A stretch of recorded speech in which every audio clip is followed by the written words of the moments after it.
Assalamualaikum warahmatullahi wabarakatuh.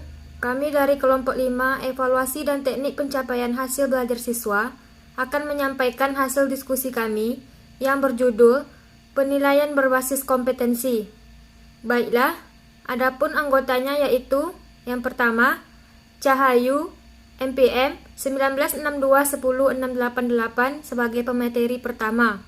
Yang kedua, Dedek Dwi Suci Ramadhani MPM 19621062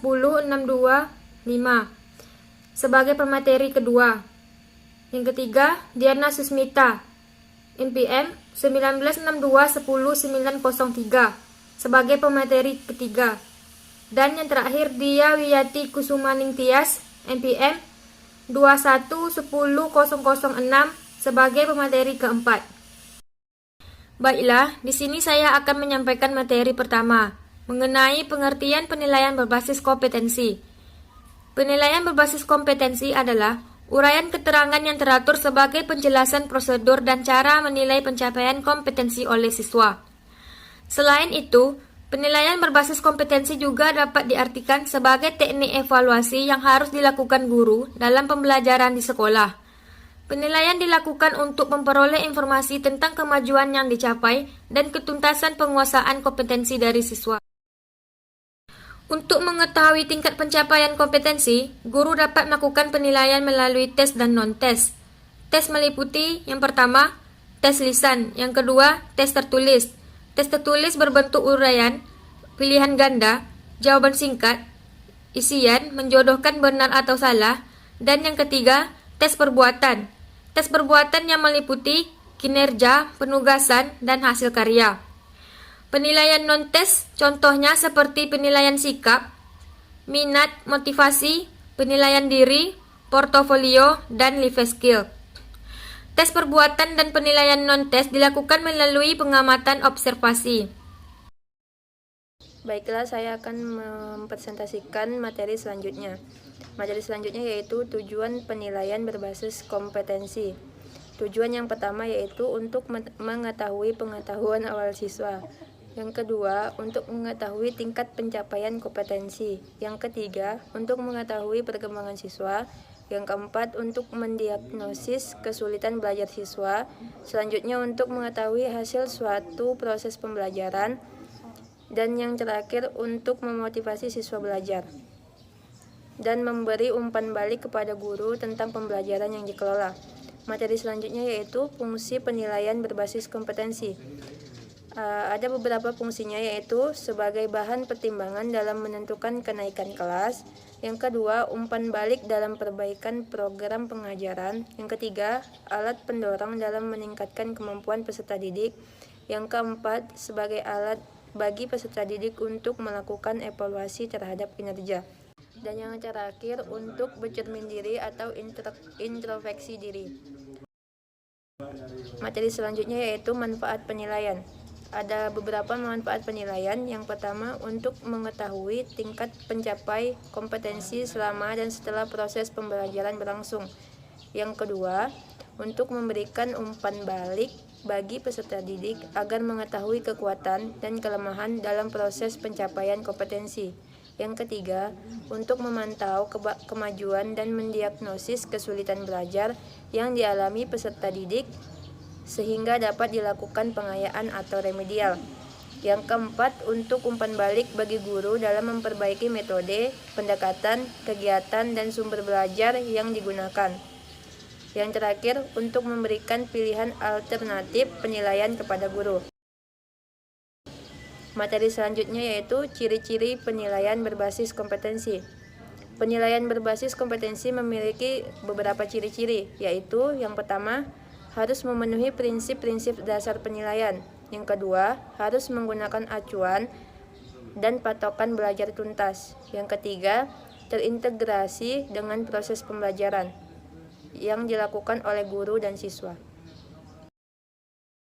Materi selanjutnya yaitu tentang prinsip-prinsip penilaian berbasis kompetensi, yaitu 1. Valid. Penilaian berbasis kompetensi harus mengukur apa yang seharusnya diukur dengan menggunakan alat yang dapat dipercaya dan sahih. Kedua, keterbukaan, yaitu terbuka. Artinya, guru sebagai evaluasi bukan hanya berperan sebagai orang yang memberi nilai atau kritik, akan tetapi siswa yang dievaluasi perlu memahami mengapa kritik itu muncul. Oleh sebab itu, guru harus terbuka melalui argumentasi yang tepat dalam setiap memberikan penilaian. Selanjutnya yaitu adil dan objektif. Penilaian harus adil terhadap semua siswa dan tidak membeda-bedakan latar belakang siswa. Selanjutnya yaitu mendidik. Penilaian harus memberi sumbangan yang positif terhadap pencapaian hasil belajar siswa. Penilaian ini dapat dirasakan sebagai penghargaan yang memotivasi bagi siswa yang berhasil dan sebagai pemicu semangat bagi siswa yang kurang berhasil. Selanjutnya yaitu berkesinambungan. Penilaian dilakukan secara berencana, bertahap, teratur, terus-menerus dan berkesinambungan untuk memperoleh gambaran tentang perkembangan kemajuan belajar siswa. Selanjutnya yaitu bermakna. Penilaian hendaknya mudah dipahami dan mudah ditindaklanjuti oleh pihak-pihak yang berkepentingan. Yang terakhir yaitu berorientasi pada proses dan hasil, yaitu penilaian berbasis kompetensi bertumpu pada dua sisi yang sama pentingnya, yakni sisi proses dan hasil belajar secara seimbang. Materi selanjutnya yaitu teknik penilaian. Pelaksanaan penilaian dapat dilakukan dengan teknik tes maupun non-tes. Teknik tes atau tes tertulis, tes lisan, dan tes perbuatan. Selanjutnya yaitu teknik non-tes, pengamatan atau sistematis, pengisian angket, pengukuran skala sikap dan minat atau afektif, serta pemberian tugas dan portofolio. Materi selanjutnya yaitu jenis dan cara pengujian kompetensi dan bentuk soal, yaitu A. Pengujian atau tagihan. Pengujian atau tagihan adalah cara bagaimana ujian atau penilaian dilakukan. Jenis pengujian atau tagihan yang digunakan adalah 1. Kuis, 2. Ulangan harian, 3. Tugas individu kelompok, 4. Ulangan semester, 5. Ulangan kenaikan kelas. B. Bentuk soal pada pengujian, yaitu bentuk soal yang digunakan untuk mengukur kompetensi sebaiknya terdiri dari berbagai bentuk soal variasi yang soal antara lain, yaitu pertanyaan lisan, kedua soal objektif, ketiga soal uraian, keempat soal terbuka. Ranah penilaian berbasis kompetensi, yaitu kognitif, afektif, dan psikomotor. Penilaian terhadap pencapaian kompetensi siswa yang mencakup penilaian pada ranah kognitif, afektif, dan psikomotor yang sudah terbiasa dilakukan dalam penilaian pembelajaran selama ini adalah penilaian menyangkut ranah kognitif. Penilaian ranah kognitif umumnya dilakukan dengan tes tertulis dan bentuk soalnya pilihan ganda. Penilaian ini dilakukan setelah siswa mempelajari suatu kompetensi dasar yang harus dicapai. Kompetensi siswa dalam ranah afektif yang perlu dinilai utamanya menyangkut sikap dan minat siswa dalam belajar. Secara teknis, penilaian ranah afektif dilakukan melalui dua hal, yaitu laporan diri oleh siswa yang biasanya dilakukan dengan pengisian angket dan pengamatan sistematis guru terhadap afektif siswa serta perlu lembar pengamatan. Penilaian ini dilakukan selama berlangsungnya kegiatan belajar mengajar. Kompetensi siswa dalam ranah psikomotor menyangkut gerak otot kecil, kemampuan psikomotor yang dibina dalam belajar, misalnya pada pelajaran fisika, berkaitan dengan kemampuan mengukur dengan satuan tertentu, kemampuan menggunakan alat dalam praktikum. Penilaian ini dilakukan selama kegiatan belajar mengajar Instrumen penilaian berbasis kompetensi. Yang pertama, instrumen penilaian ranah kognitif. Bentuk soal yang digunakan dalam penilaian ranah kognitif adalah soal objektif, soal uraian, dan soal terbuka.